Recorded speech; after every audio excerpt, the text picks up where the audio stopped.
he's going to want to cross at some point. God, this is busy. Oh, he's just looked to me. Do you want to cross? It's all right. Did you want to cross? But would you need to cross if he's Oh, walking do you want that to way? ask him?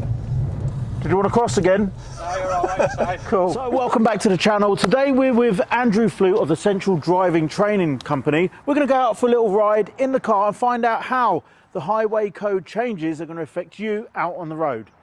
Let's check it out. So Andy, the premise of this conversation is about the highway code changes. We've had a few off-camera conversations already, but just so people visually on a video can see what's changed, what has changed, please?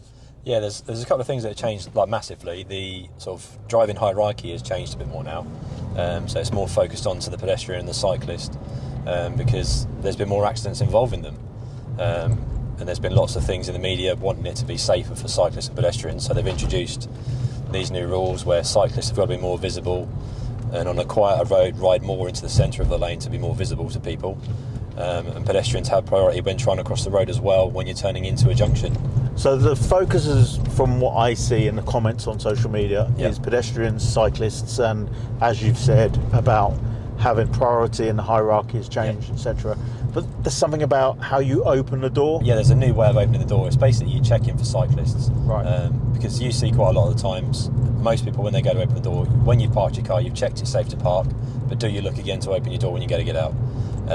So they're saying it's now safe to open the door the opposite way around than you would normally. So I've been driving 28 years, I've never hit a cyclist when I open the door. No. Is that because I check my mirrors and make sure? Okay. I don't want to dent my car either, do you know what I mean? No, that's it. And obviously with your doors, they don't open out anyway, so you're all right. So, we talked about obviously how you open the door. It's so confusing. Pedestrians are looking to cross the road. You've got to be aware of that now. For me, it's common sense whether someone's looking to cross the road.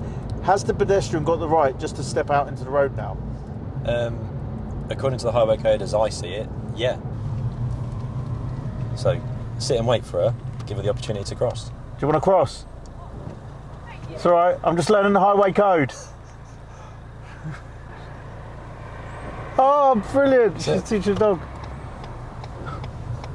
But personally, I don't, as a driver myself and teach people to drive, I wouldn't let my kids cross the road in front of the car. But I've got to teach that. Well, when I was a kid, you were a kid, it was the green cross code. So you'd look, listen, wait, and then cross when you knew it was safe. Yeah. Now, nobody out there, any pedestrian, should be putting their life at risk by stepping out into the road until they know it's safe. No, that's it. So we've actually a massive risk. facetiously stopped and asked a couple of pedestrians if they wanted to cross the road. That's it. Because personally, they gave an indication that they were looking to cross the road at some point. I'm just concerned by this pedestrian. We were going slowly, we're doing 15. I think he's going to want to cross at some point. God, this is busy. Oh, he's just looked to me. Are you planning to cross? Sorry? Did you want to cross? No, I'm all right. You sure? Yeah. Okay, thank you. And I didn't want them to just step out, so I thought I'd ask them. It is quite confusing. It's not been really publicised that clearly in the media as to what you're supposed to do. This is the highway code, this is what you've got to do, but you've spent most of your life waiting for a car to cross the road. Now you can cross the road in front of a car. To me, it is pretty confusing. Especially if that car's going 40 miles an hour in a 40. That's it. And what's to say, so for instance, say we're going to turn left at a junction now and there's someone waiting to cross the road. You might have seen it, the car behind might not have seen it. The lorry behind that car wouldn't have seen it. What's going to happen? That's a massive pile-up. Yeah. And that's where I come back to common sense. I would always stop for a pedestrian if it's safe to do so. I don't have a bloody-minded approach to pedestrians or cyclists in that way. And the same with yourself. Because I'm both. So you think back to when you're younger, like 15, 16 years old, you're now taught to ride in the centre of your lane when you go out for a bike ride. Now, that's a funny one because there's been reports of people actually riding in the middle of the road on the white line. Yeah. But that's not what the rule is. No. It's supposed to be in the centre of your lane to make you more visible. Yeah, and obviously with them riding 2, 3 abreast as well, they're now told to ride 2 abreast. How would you deal with that? Say if you were going down a country lane and you've got 2 people riding 2 abreast on it, on a corner, how would you react in time to deal with that? If you're going 60 around a country lane like you can, it's just, there are some grey areas with it that I think need to be changed quite a lot. He doesn't look like he's going to cross, does he? No, okay. Well, that's why I stopped.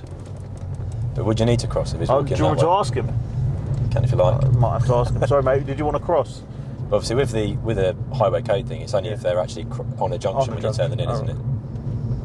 I don't know if he was waiting for the bus or if he wanted to cross the road.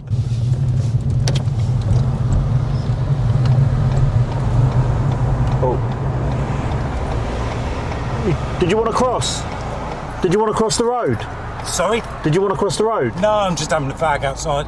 Oh, right, because it's confusing now with the highway code, because if someone's standing on the side of the road, as a driver, you have to think about whether they want to cross or not. Yeah, no, I'm just having a fag. No, right, you carry on. No worries.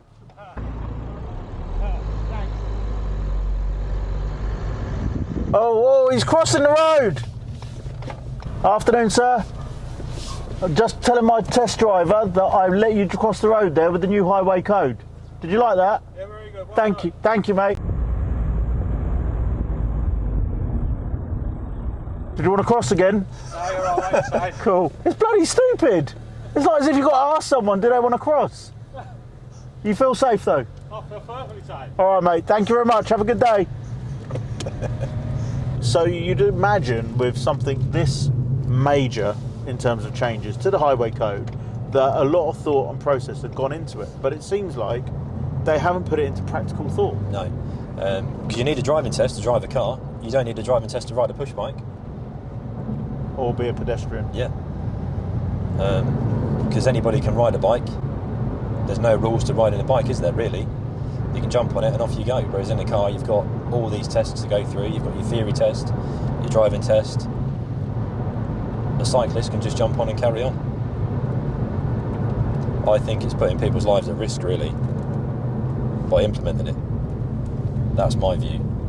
From a liability point of view, from insurance point of view, then if you do have an altercation where you've let a pedestrian cross the road at a junction and you get hit up the backside, then it's whose fault? Yeah, that's it. Where does the responsibility lie? With yourself for stopping, the pedestrian for crossing the road, or the car behind you? Wow, guys. So it continues to be a grey area as to what is right. The new highway code measures cause more confusion than ever before. Personally, I use common sense when I'm driving, and if it's safe to let a pedestrian cross the road, or if it's safe to go around cyclists, then I'll safely do so. If you are a cyclist, please don't drive in the middle of the road. It's in the middle of your lane, in the middle of the lane. But then again, you don't have to drive in the middle of the lane. I learned to drive a curb away from the drain away from the curb. Yeah. So it's interesting how things are changing, but I understand there's a bit of a backlash. So stay tuned and we'll give you an update whenever we hear it. Thank you.